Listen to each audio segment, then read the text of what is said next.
Actually, let's just talk about this for a minute. We, as creatives, have a very close connection with the work that we do. A lot of the work is, it's very much who we are, and it's very emotional. And the fact that we're creative, it's very, very connected. So when somebody wants to work with us, it's almost like them saying, I like you, right? Like they like me. So when we're working, it makes it really hard to price ourselves. It makes it really hard to say no. It makes it really hard for us to set boundaries. So I'm here to tell you that it's okay to set boundaries, and it's better for you in the long run. It's better for your relationship with the client. It's better for the client. It positions you further as an expert. There are so many things behind setting boundaries, and the only reason that we don't do it, I believe, is the fact that we are so scared because we want people to accept us. A lot of us are freelancers, and we want to make sure we have money coming in, right? Like we can't, the more restrictions, right, we feel like we put on clients, the less they're going to want to work with us. And in fact, in my experience, it's the total opposite. So let's talk about, just get into boundaries with clients. I've got a couple of videos on TikTok about this, but I want to go through them one by one so that we can really just, you have some like takeaways from this basically. So first boundary that I always set with clients is one meeting day every week. For my schedule, I only have one meeting day every single week that I get together and have one-on-one meetings. It really keeps the rest of my week clear to do the work. It doesn't get, it helps me not get bogged down. And then they know it's a designated time every week, and I can just spend that day doing the meetings with them. The second one that I always use is revisions. This is a huge one. Creatives forget to put revision caps on, because clients will run you ragged with revisions every single time. It's, they want to make micro changes, or they want to try this, or they want to see that, or they want to, just go in a different direction. And it drives us insane. I'm not the only one. I know for a fact I'm not the only one. So set a maximum number of revisions that you're going to use for every client. There's nothing wrong with it. It's just saying, this is how many times we can kind of redo or revisit something. You can apply this to a smaller project like a logo design or some kind of one-off. With the larger projects, I phase everything out. So I'll set it per phase. I'll say you have 2 revisions per phase. There are 6 phases. Effectively, we get 12 revisions. Most of the time, they're not using that. But after those revisions, then the client's going to be charged. It's in my contracts. I go over it with them. That's just what it is, and it helps them stay on track, right? So maximum number of revisions, my rule of thumb is 2. Anything over that, I just charge them hourly for. I'll go, it's going to take me an hour, 2 hours. I just charge them based on my hourly rate. Number 3, you need to stop giving out your phone number to your clients. Clients will use the easiest means to get a hold of you, and that means absolutely 100% texting it to you at 2 a.m. Clients will text you in the middle of the night. They've done it. They do it to me all the time. And the other thing with, keeping everything on your phone, you don't have the paper trail, the record of things that can be used in your favor, or just to reiterate things or refer back to when you've got a text message chain, or when someone called you.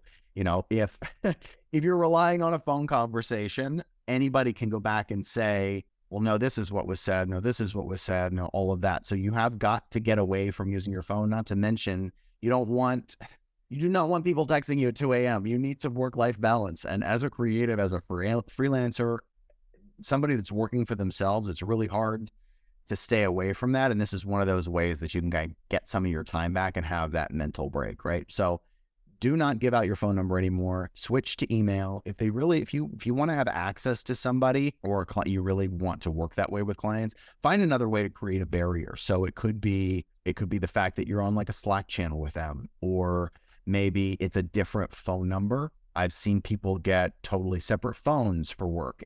You can do it any way you want, but separating your personal phone number from your client work is going to help you tremendously. Number 4, don't negotiate your rates. Stop negotiate your rates down. It's what you're doing by saying, sure, I'll do that cheaper, is devaluing what you do. You're telling them, I'm going to charge you this, but no, I'll charge you less because I want to work with you. And it says to the client, my work isn't really worth what I was originally charging. So do not negotiate your rate. Set your rate for the reason that you have to have it, right? Do your burn rate, figure out what it's costing you to run your agency or be a freelancer or live or whatever, and keep that your rate. If you want to give a client a break, make sure that you are adding to your scope. That's a great way to give more value and continue to keep your rate by just saying, okay, we'll do maybe a business card design wasn't included. Okay, you want to give them a break because you really like them, or you want to sweeten the pot, sweeten the deal. Give additional smaller deliverables, create a business card for them, do something that's not going to take you an insane amount of time, rather than giving a discount or rather than reducing your rates. So do not, just as a major boundary, don't ever negotiate your rates. Figure out what you need to live, base it on that. You're doing that for a reason. You can't live off of exposure. You can't live off of reduced rates. So add to your scope. Number 5, stop matching their emergency energy. Everything is an emergency for a client. They all want it done yesterday. It's all ASAP. It's totally toxic behavior. None of us are doctors. None of us are lawyers. No one's on the table. No one's on trial. Stop acting like it is. Like if you're matching that energy, if you're going, oh yes, absolutely, 100%, I'll get it done right now. I'll do it for you. They're going to expect that over time. You're training yourself to work in that way. They expect that. 9 times out of 10, that emergency turns into the slowest emergency ever. You get everything over to them, and then what happens? Oh, I want to change this. Oh, I changed my mind. Oh, I talked to so-and-so. Oh, I did this. And that emergency suddenly turns into 4 weeks. So there's no need to match emergency energy. ASAP is toxic. It's not necessary. Just avoid it. And there's plenty of ways to handle that with your clients, right? You don't have to be, it's not about being mean. It's none of that. It's, it's going back and asking questions and going, is it, why is this necessary? What's the need for it? Is there a better way we can handle it? Or this is my schedule right now, and this is how I'm able to, assist. I can't deliver that in a day. I can't deliver that in a week, whatever it is, just being open and transparent. We'll talk about that in a little bit. But so stop acting like it's an emergency along with them. Stop matching that energy. Number 6, another boundary that I recommend is charging for your delays. I've talked about this with my creative contracts. Charge for all of and anything that a client is delaying on a project. The best way to do this is to set a start date and then set a solid finish date and put it in your contracts that says if you've gone over, if you go over this date because of something the client did, right? So if a client has not provided you information, if you're waiting on feedback, if, they went on vacation and forgot about it, or they wanted to pause something or whatever, using this delay fee says if you have caused delays beyond, 2 weeks beyond our set end date, you're going to owe me a percentage of whatever the, and last piece of the contract is, or whatever, at whatever phase you're at. So this is not to want to have to charge them, right? Ideally, you don't want to have to charge them a delay fee because it could potentially cause a rift in the relationship, whatever that may be. The point of bringing up a delay fee and talking to your clients about it and instituting it and using it as a boundary is to keep them on board. It's to keep them on your timeline. It's a psychological tool. It's you being in control of the situation because they hired you to do a service, right? You're the expert in this case. So that's the best way. And I'll get to this question for you, Renaggio. What if a client cancels an appointment? I've put aside time for them. Just one second. Let me finish this thought. So yes, charging for delays, it's going to keep them on timeline with you, regardless of you actually having to charge. And then if you actually do have to charge them, you have something in writing, you've gone over the boundary, they already know what's in the cards for what will happen. Back to that question, if a client cancels an appointment, I have put aside for them. So this is where that delay fee does come in. So I've had clients where they will continue to cancel or move or whatever, using that delay fee as a reminder to say, hey, we need to keep this going because I don't want to have to charge you this. Another way to do this, if it's a first time meeting, if like it's a discovery call or something like that, and you've run into where people constantly aren't showing up, you could use, and I've had to do this, you can charge them, you can set it up through Calendly or some other scheduling service that will charge them a low fee, like $20 or something like that, to make sure they keep the appointment. Because they spent money, so they're obviously invested. But if a client that you're already working with is canceling, using this delay fee to bring up to them and reiterate to them after you've already set it up in the beginning, it's another thing, it's another thing to just keep them on track. I hope that answered your question. Number 7, when it comes to boundaries, request a deposit. Actually, this is a great segue. Request a deposit for any work that you're doing over $500. And sometimes it could be lower than that for you. It really just depends. I use $500 as a good threshold. I ask for 50% up front. If we're talking 500, that's 250. If we're talking 20,000, it's 10,000. It's all about making sure the client is serious, and that you have money to work with while you're working. You can't spend hours, weeks, whatever, working on no pay and waiting for it to show up at the end and then having the potential. You're leaving yourself exposed, right? If you do not get a deposit, you're leaving yourself exposed to be ghosted. And even if they don't take the work, right? Even if they don't take the work and run and you still have, retain all the work, you're still no better off because you don't have the money. The work that you created isn't necessarily paying your rent or putting food on the table. So get your deposits. That's you're owed that. It's telling you that it's making sure the client is serious, and it's also giving you money to work, to live off of while you continue to work. Number 8, set clear working hours. I saw somebody mention this earlier. The same way with, setting one day every week for meetings, letting clients know when you're actually available to be able to talk, respond to an email, whatever.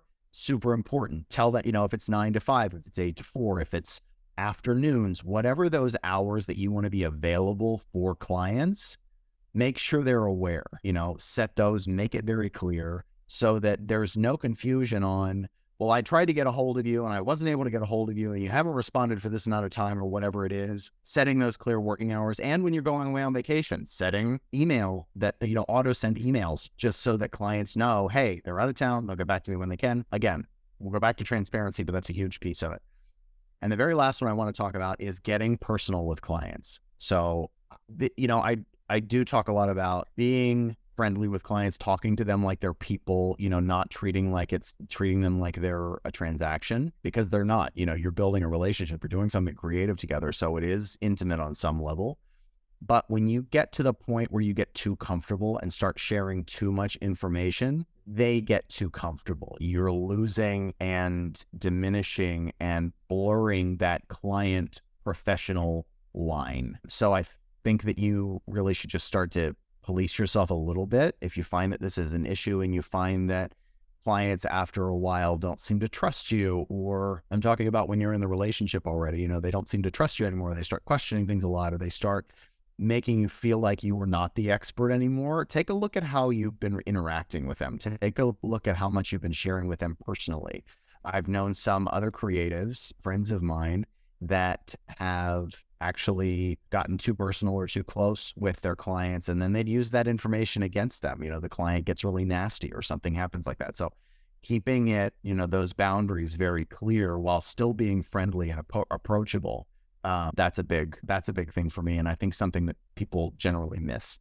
I do have a question on here. Family and friends always want a discount. I personally think that's probably one of the most insulting things, that friends and family would do that. I've always tried to figure out a way to circumvent that and keep people from saying, family and friends from doing that without being, without saying no, without saying no to the work, because obviously you've got a relationship there. So that's always a problem then too, right? Honestly, that's hard. That's just a hard thing.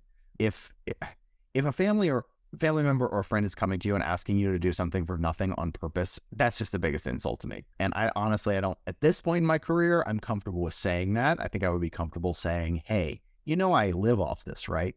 And it all depends on your relationship with them. If you really want to do it, or if, whatever it happens to be. Thank you so much for the likes.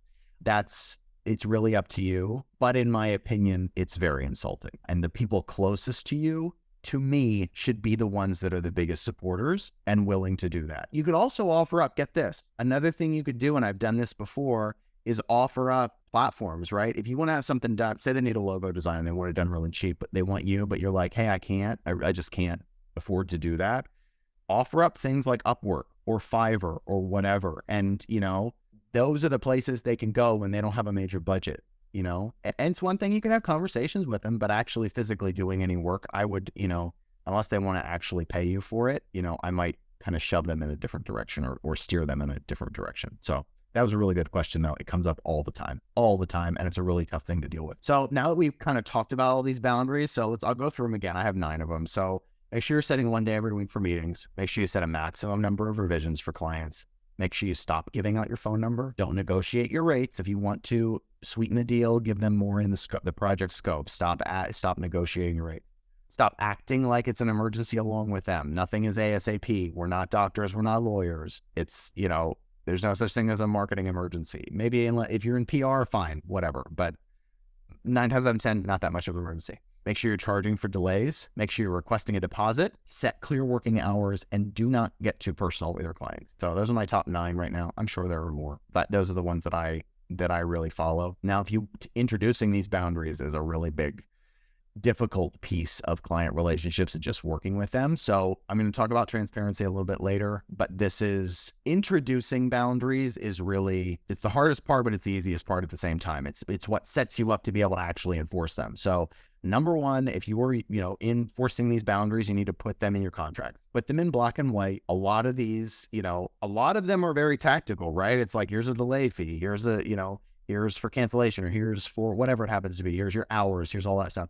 Put them in your proposal, put them in your contracts, put them in things that people have to sign off on, and follow that up with a welcome or an onboard meeting. Make sure that they know what you are asking of them and what you expect. Do it up front. If by putting it in a meeting, you're able to single these things out and go, here are my working hours. Here's what you can expect from me. It's a 24-hour email turnaround. It's whatever it may be, the delay fee, it's all that stuff.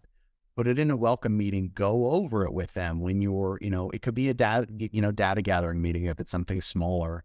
It could be, your onboarding or kickoff meeting if it's a larger project, whatever it happens to be. But make sure you're just telling them up front in some sort of a meeting, in writing, by telling them so that they really get it. And then when this stuff comes up, when somebody is texting you at 2 a.m. and you still gave them your phone number after I told you not to, make sure you're reinforcing that when it happens, saying, hey, remember we talked about this? Could you please not do that because of XYZ? This is the reason. This is what it's doing to me, or this is why I have this set this way. Just reiterating that early and often. Not in a mean way. It never has to be mean, because obviously they're paying you. They want to work with you. Your number one goal is to keep their relationship solid. So by introducing those boundaries, having boundaries, introducing them early, and then reinforcing them often when they come up, that's what's going to keep you in that expert role. That's when it's going to keep the relationship on the up and up. It's going to keep it fresh in their minds. And I think we're so afraid to do that as creatives because we want people to like our work. We want people to like us. We want to make sure we're bringing in money. We're scared to say no to things. At the end of the day, this is the type of stuff that's going to keep you in that elevated position. It's going to keep you as someone that people do want to work with. And it makes you look very serious. It makes you, look like you're in it with them and you're taking it as seriously as they are. So just make sure you're reinforcing all of those boundaries early and every time they happen. Because here's the thing, if you wait to enforce a boundary, the longer you wait, the harder it's going to be, because they're going to think, okay, this has already happened. Like, this happened one time, this happened 2 times. Thank you, Karen. I appreciate that. This happened several times already and they never said anything. So why are they saying something now? So do it when it happens. You will thank me. Trust me. Okay. So that's on boundaries, introducing boundaries. The next thing I want to talk about, this is a really fun one. We're going to talk about red flags, client red flags. And anybody that wants to jump in and let me know of any other red flags, I'm happy to talk about those too. So I've got 6 red flags right here. And some of them are funny, some of them are not so funny. This is from my experience. It does not mean that every client is like this. This is by no means me putting down clients. It's none of that. It's just things that I have recognized over time and the patterns that I have found as to being red flags that are things that you just want to avoid. And if you can see them early, either putting the kibosh on it with the boundaries or saying, I'm going to pass. Renaggio, my boss texts me, FYI, at 6 a.m. I'm sorry. A boss position is really difficult, obviously, because they're paying you and you're a 9 to 5 and you're kind of beholden to them. I had a client texting me at random times, emails as well. Yes. Emails, this is why I go back to that boundary. Do not give out your phone number. Stop giving out your phone number. I've had very little pushback on that. And what happens is it creates that boundary, right? The physical boundary says, no, you can't text me. You can email me. That's fine. But at least an email you can get back to. You don't have the text in your face. It's not part of your personal life at this point. The email keeps it separate. If you're really looking for another way that they can get a hold of you or like slam you with things, put them on a Slack channel. Yep, people do take complete advantage. It's very, and I don't think that they do it. I don't think clients do anything maliciously. I don't think that they're conscious of what's happening because they're, they hired you, so they think they can do whatever they want. And at the end of the day, you're a person too. You're an expert. There's a reason they hired you. So it's, again, why boundaries are so important, and it's why it's so important to introduce them so that they're aware. So they just know that, hey, I'm as serious as about my job and my position and my agency or my, whatever creative business as you are about your business. That's just what it is. We're in a partnership. This isn't, you don't just get to hire me as a point and click person.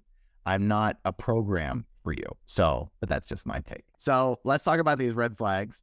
So one of my first red flags is people that don't ask questions. If you have a client that is not asking you questions, and Karen, I'll get back to your question on referrals here in a second. Actually, no, let's do that now. So also thoughts on referrals. Do you do discounts for those, especially when they want one?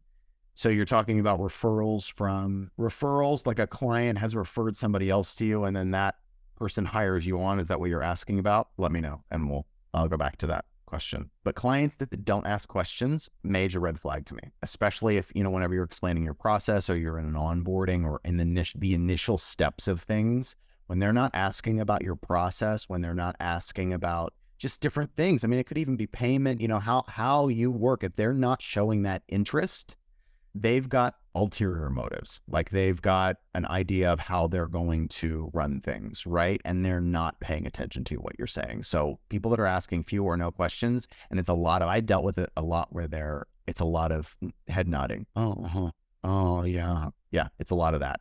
They're not physically asking questions. They're probably not in it with you 100%. My red flag is rich people that are entitled. Yeah. Rich people are also the cheapest people you'll ever meet. Friend referrals, they make me a bit uncomfortable because I feel like they want it for free. Okay. So if like a friend refers a friend or somebody refers a friend and they feel like, I just want to make sure I'm totally clear on your question because I did just talk about friends. Yes. Okay. Okay, first of all, I don't believe, and I just said this before, I don't believe that a friend or friend of a friend or family member deserves anything to be a cut rate or free. In fact, I think it's the most insulting because they're the people that are closest to you. And if they're not respecting what you need to live, then that to me is, that's a problem and that's a conversation on its own. But when it comes to people referring it to me, I just suss it out myself. I will say, okay, is this something I want to do because it's fun? Because there's that too, right? As a creative, I think you are entitled to do things because you want to do them. I don't think you have to say, oh, it's a friend, so I'm obligated or whatever, whatever that happens to be. But if you want to do the project for nothing or cheap, do it. Just do it. There's nothing, you have the power to deal with the repercussions of that. So you want to do something for free, go right ahead and do it. You can see benefits in other ways. Maybe it's your portfolio, maybe you just get to use your creative brain more, whatever it happens to be. But if you have a referral from a friend for another friend and gathered the data, get questions from, ask them questions, say, hey, sure, actually, let me back up about that. The number one thing, and I've done this before, I've said this before, because I've had people come to me and say, hey, I have a friend who wants this done. Okay, great. Number one thing I tell them is have them contact me. Do not contact them. Don't ask for their contact information. Tell the friend, here, go ahead. Here's my email. Have them contact me. Totally fine. What it's doing is it's helping you know that they're somewhat serious, that they actually want something done, that it's just not some random thing. So if a friend is asking you about another friend, give them your email, say, have them contact me. The next thing is set up something. If they want to talk, set up something with them and gather data. Ask them questions. Make sure you're asking them. I'm going to talk about that again in a little bit. And by asking those questions, you're going to be able to tell what's their budget. Talk up front. What's your budget? If you can find out what their budget is, what their experience is, all those things, you'll know whether or not you want to bother, or if you want to pass it off and say, hey, I don't know that I can help you on this, but if you go on somewhere like Upwork or Fiverr or whatever, and give them that, because place it from the budget perspective and go, they're going to be able to meet your budget much better, because I just can't, honestly, I can't afford to do that. I've got other things, that I've got to be able to do at the rate that I'm able. So you don't have to be mean about it. It's not about saying no. Ultimately, it's about, using as little time as you can to collect that data, make sure they're serious, and then find out if you can even bother, right? So I hope that answers your question.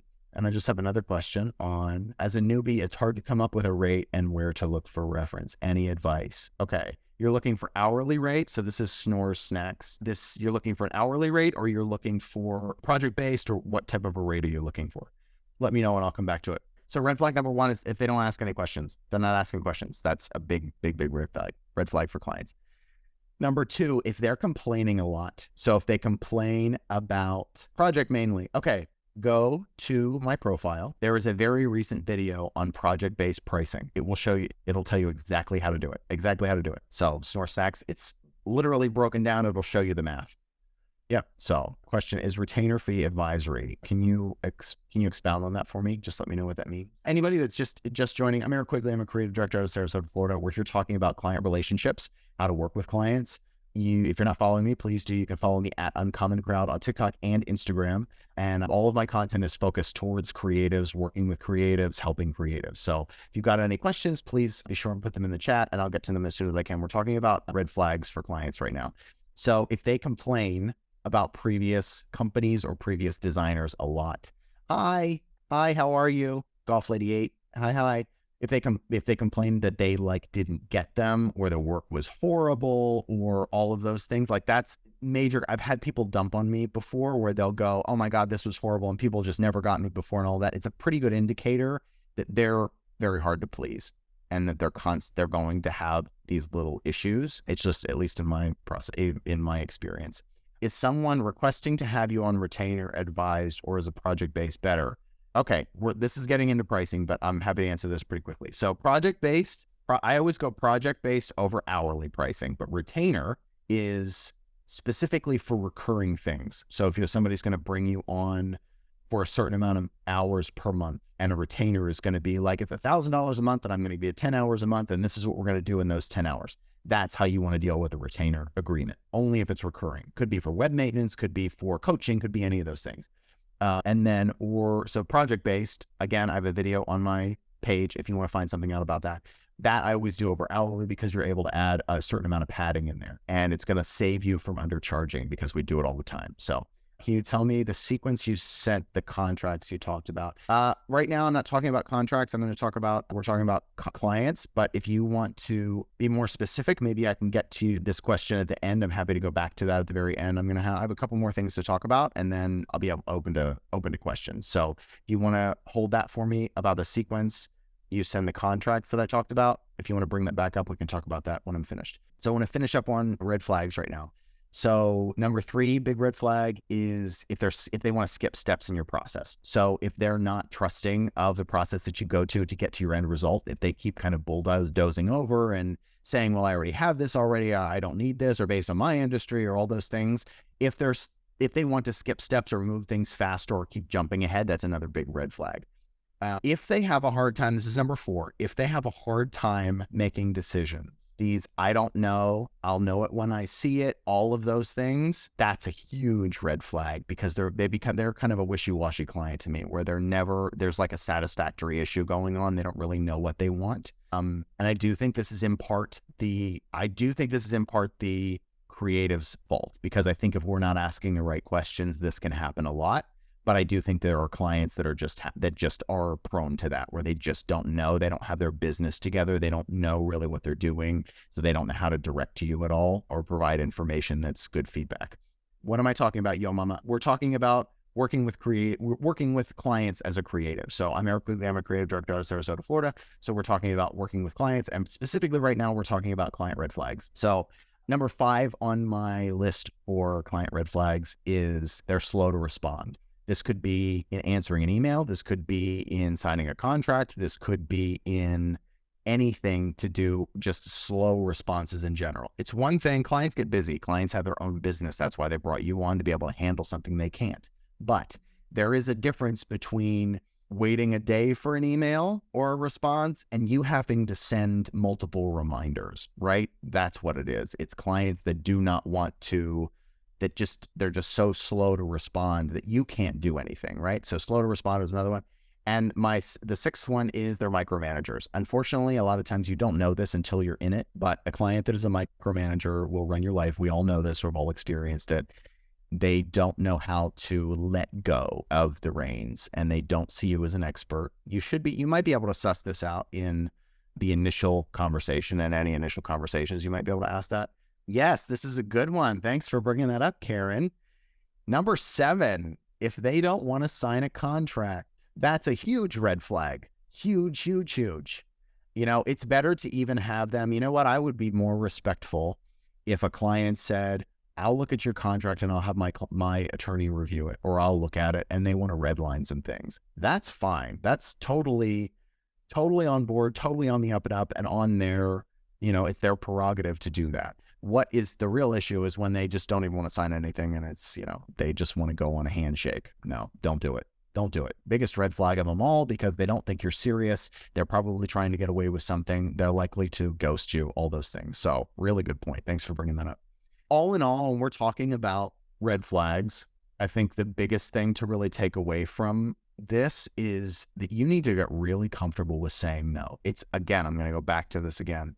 As creatives, our work is so much a part of us and we are so much a part of our work. They're very linked. So when somebody wants to work with us, it's really hard for us to say no. It's really hard for us to charge our worth. It's really hard for us to do all these things because, number one, we like doing it. We love doing the work. We love pleasing people. We love doing all these things. So it makes it really difficult to, put ourselves in the position of expert. It makes it really difficult for us to say no. But when you say no to something, you're keeping your sanity for whatever multiple reasons, but you're also leaving room for yeses. You're leaving room for better things. When you say no to one thing, you're saying yes to something else. Or if you're saying yes to one thing, you're saying no to something else, right? Like that's how it works, because you only have two hands and one brain.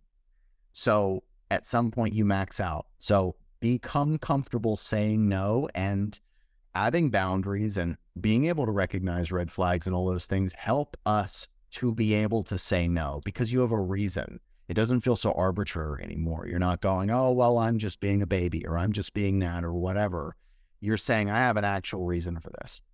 Another reason is, being comfortable saying no is this 80-20 rule. I don't know if you're familiar with that, but the 80-20 rule is, you can apply it to a lot of things, but generally, if you look at the work that you're doing or the clients that you have, most likely 20% of your clients are bringing in 80% of your money. Conversely, 20% of your clients are probably giving you 80% of your headache. It's so bizarre how this works, but if you really take a look at how your business is being run, how you're interacting with people, think about the 80-20 rule. Look it up. It's a real thing.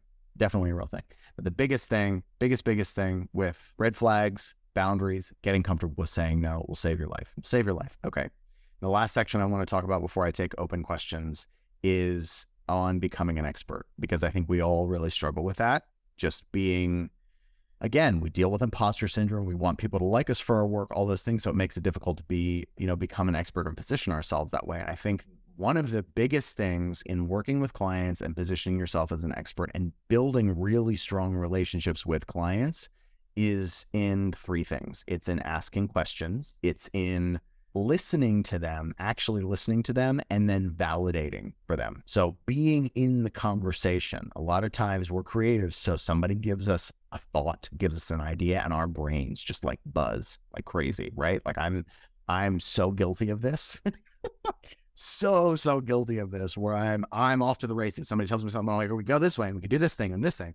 And if you can just settle that and go into something with an open mind and the mindset of, I'm going to ask questions and I'm going to listen to their answers and I'm going to sit in that, it's going to put you in a better position to be able to offer real suggestions, ask better data gathering questions, and build a stronger relationship. Because when you're listening to them, when you're asking them questions, you're able to validate all of the things they're talking about. You're able to say, oh yeah, I worked with a client this way and we had to deal with this because this was very similar. Or yeah, that's really frustrating and I've had this experience this way. Whatever it may be, asking questions up front, listening to them, and then validating their pain points are huge and go such a long way to building a really, really strong relationship from the start. It makes them feel like you're really in it with them. I've had several clients where they brought it up that, I've had them talk about me to other people and come back and say to me, and they're like, man, this is the biggest thing that I always tell people about you is that you listen to me. You're not just there spewing out all of this stuff. You're actually listening to what I'm saying and you're offering something after that. It's not just this, take, I'm here for your money, that kind of thing. They know that I'm in it with them. So really biggest thing for me, positioning yourself as an expert, getting in that habit of asking questions and listening to them and validating. The next piece, I've talked about this before, so I was going to talk about it again. Transparency. Transparency is massive. You cannot expect clients to know what's going on. You're steering the ship. I'm going to talk about that in a second too. You are steering the ship. So, and clarity of everything is always better than ambiguity. You have got to assume that clients don't know what's going on. You cannot expect them to really read your contracts. You can't expect them to understand what's coming next. You can't expect them to understand the industry. You can't expect them to understand all these things. So you've got to start asking for confirmation in writing. You've got to start reiterating. You've got to start asking questions on, do you have questions on this? Do you understand? Getting confirmation on the step you're on the phase you're on the project, ensuring that you're both on the same page the entire time, because that's how stuff gets tripped up.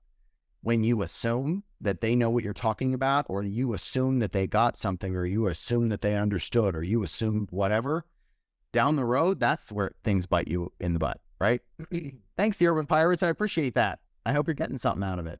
So that's the point, so transparency above everything else, keeping it, again, it's furthering your expertise, putting you in the position of expert, and it's also saying, I'm in this with you. You're building a stronger relationship that way. Steering the ship. You cannot forget that you're the one in control. You are the one they're signing your contract. You have got to be the one moving them through everything. You are the one in charge of the timeline. You're in charge of keeping them on the timeline. You're in charge of letting them know what's coming next. You're in charge of being 1 or 2 steps ahead of them all the time.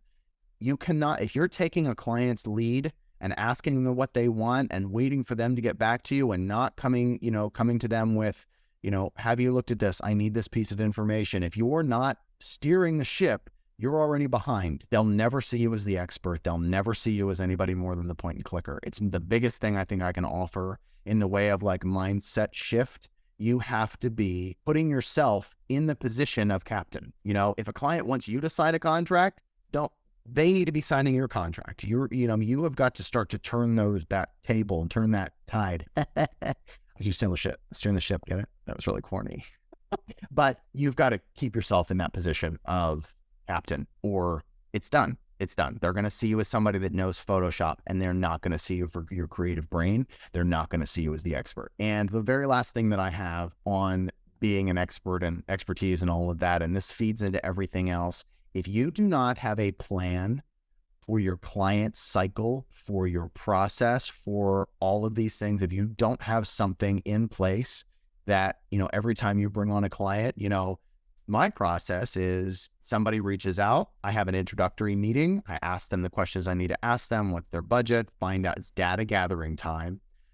I ask them if they want a proposal. They want a proposal. I create the proposal. I get the okay on the proposal. We may have a meeting to follow up to say, ask any questions on the proposal. Once they're all set with that, we've negotiated any sort of rate. Then we go into the contract phase. They sign off on the contract. Once we've got the contract, I go through, here's a welcome meeting. These are the high points of this contract you just signed. Let's just make sure we know about that. Here are these things. After that, then we schedule our kickoff meeting. Then everything is phased out, right? It's a complete process that allows me to really focus on the client then. If I'm too worried about what's coming next and I don't know when to email somebody, or I don't know when I'm going to do this, or they've got this question out, I can't focus on the work. I can't focus on building the relationship because I'm too scattered in how the process is going. So if you want something that's really going to eradicate imposter syndrome and eradicate confidence, not having confidence and all of that, and allow you to really build a really strong client relationship, it's being solid in your process. I don't care what type of process it is, but knowing it's going to be the same thing every time you go in will help you tenfold every single time. So just to reiterate on, putting yourself in the expert chair, really need to be focusing on asking questions, listening to your clients, and validating their pain points. Make sure that you are staying open and transparent, making sure you're confirming things with them, that they know what you're talking about, that they understand their contract, they understand all these things, that they've approved things before you move to the next phase. You need to also make sure that you're the one in control and continuing to put yourself. Again, I'm Erik Quigley. I'm a creative director of Sarasota, Florida. I have an agency called Uncommon Crowd. You can follow me on TikTok. Makes me sound like an 80-year-old. You can follow me on TikTok at Uncommon Crowd, also on Instagram at Uncommon Crowd. And these happen every week. They're called the Jabberwocky sessions, and they are Q&As with me on a particular topic. This week was working with clients. Last week was on creative contracts. Who knows what the next one will be, but they will happen weekly. So I hope to see you there.